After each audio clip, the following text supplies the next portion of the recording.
Good morning Bihar Jharkhand. मैं हूं आपके साथ प्रीति सिंह। बुलेटिन का आगाज करेंगे और सबसे पहले बात करेंगे मांडर उपचुनाव को लेकर। जी हां, रांची से खबर है जहां पर मांडर उपचुनाव के वोटों की गिनती आज होगी।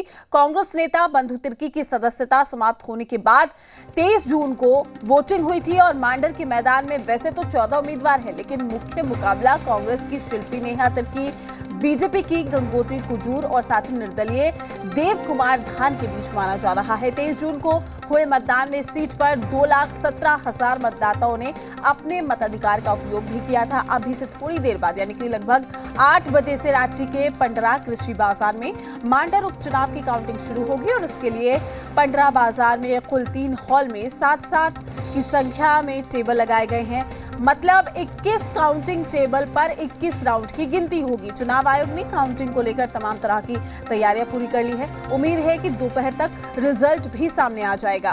तो बड़ी खबर से हम आपको रूबरू करा रहे हैं। लगभग 8 बजे से काउंटिंग शुरू होगी। सुरक्षा के लिहाज से भी पुख्ता इंतजाम है, किसी तरह की कोई गड़बड़ी ना हो काउंटिंग के दौरान।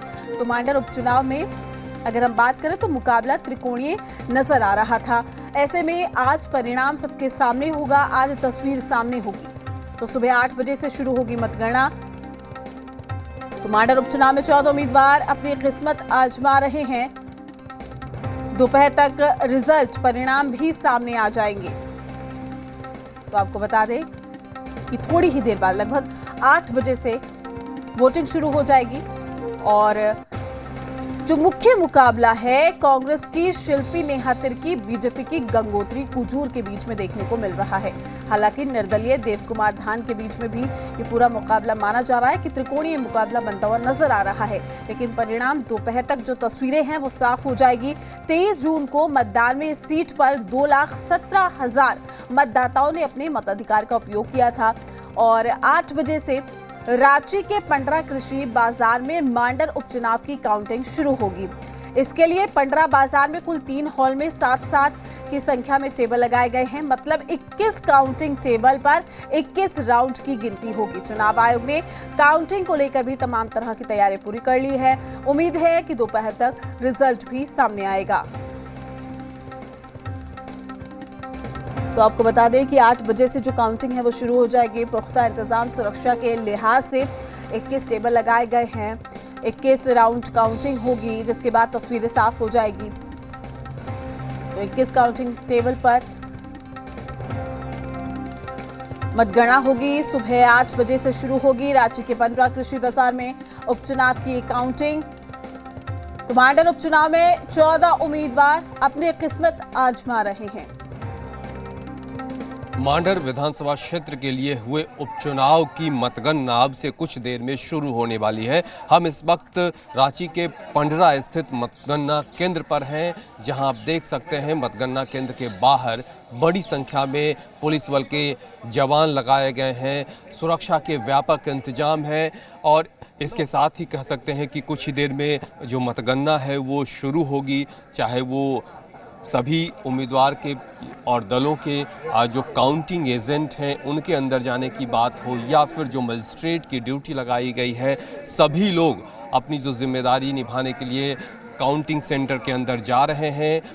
मांडर विधानसभा क्षेत्र की अगर हम बात करें तो महागठबंधन की तरफ से कांग्रेस प्रत्याशी शिल्पी नेहा तिर्की हैं, दूसरी तरफ बीजेपी की तरफ से गंगोत्री कुजूर हैं, वहीं निर्दलीय प्रत्याशी के तौर पर देव कुमार धान को ओवैसी की पार्टी का समर्थन मिला। तो कुल मिलाकर कहा जा रहा था कि मुकाबला बेहद दिलचस्प है। मांडर की जनता ने अपने फैसले को ईवीएम में लॉक कर दिया है और वो ईवीएम यही मतगणना केंद्र के अंदर है और कुछ देर में जब ईवीएम खुलेगा फिर मतों की गिनती शुरू होगी और तब थोड़ी देर में तस्वीर साफ हो जाएगी कि मांडर की जनता ने किसके किस्मत को ईवीएम में लॉक किया था, मांडर के प्रतिनिधित्व का मौका किसे मिल रहा है। अपने सहयोगी कैमरा पर्सन राहुल दीक्षित के साथ कुमार चंदन, जी मीडिया, रांची।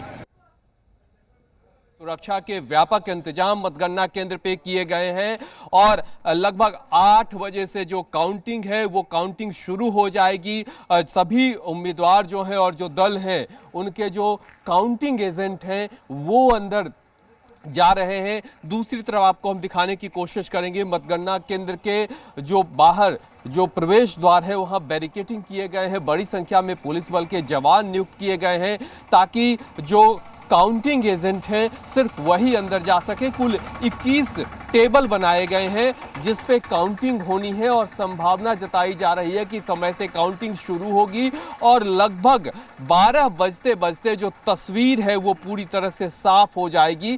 मुकाबला जो है वो मांडर विधानसभा क्षेत्र के लिए अगर कहें तो महागठबंधन की तरफ से जो कांग्रेस प्रत्याशी है शिल्पी नेहा तिर्की और दूसरी तरफ बीजेपी प्रत्याशी गंगोत्री कुजूर है, तो वहीं देव कुमार धान जो निर्दलीय प्रत्याशी थे उनको ओवैसी की पार्टी का समर्थन प्राप्त है और इस तरह से मुकाबले को रोचक बनाने की कोशिश हुई और ईवीएम में जो वोटर्स है उन्होंने किस्मत लॉक किया है। वो कुछ देर में इस मतगणना केंद्र से तस्वीर साफ होने लगेगी कि वोटर्स ने ईवीएम पे जो अपनी उंगली दबाई थी किसके पक्ष में अपना समर्थन दिया था। वो सबसे शुरू में जो जानकारी मिल रही है कि जो पोस्टल बैलेट है, पोस्टल बैलेट की गिनती शुरू होगी और फिर जो ईवीएम में जो वोटिंग हुए हैं उसकी काउंटिंग शुरू होगी। कमोबेश तस्वीर और रुझान जो है काउंटिंग शुरू होने के 1 घंटे बाद से मिलने लगेगी। इससे पहले व्यापक इंतजाम यहाँ पे किए गए हैं मतगणना केंद्र पे। मौसम बारिश का है इसलिए इसको देखते हुए भी इंतजाम किए गए हैं। स्ट्रांग रूम यहीं पे है, सुरक्षा के व्यापक इंतजाम यहाँ पे हैं और सभी तैयारियां आपको यहाँ दिख जाएंगी। तो कुल मिलाकर कहा जा सकता है कि 21 टेबल पे काउंटिंग होनी है और शुरू में जो पोस्टल बैलेट है उसकी गिनती होगी। बिल्कुल, तो सुबह 8 बजे से मतगणना शुरू हो जाएगी। साथ ही क्या कुछ इंतजाम है ये भी हमने आप सभी को तस्वीरों के जरिए दिखाया है कि सुरक्षा व्यवस्था चाक चौबंद है। अगर बारिश आती है तो उससे भी निपटने के इंतजाम किए गए हैं ताकि किसी तरह की कोई परेशानी ना हो। और सीधे तौर पर अगर हम बात करें स्ट्रांग रूम में ईवीएम में जो प्रत्याशी है उसकी किस्मत जो है कैद हो चुकी है। तस्वीरें लगभग 12 बजे तक कहा जा रहा है कि साफ हो जाएगी कि आखिर मांडर का जो उपचुनाव है उसमें कुर्सी पर कौन बैठता है और जनता का साथ किसे मिलता है।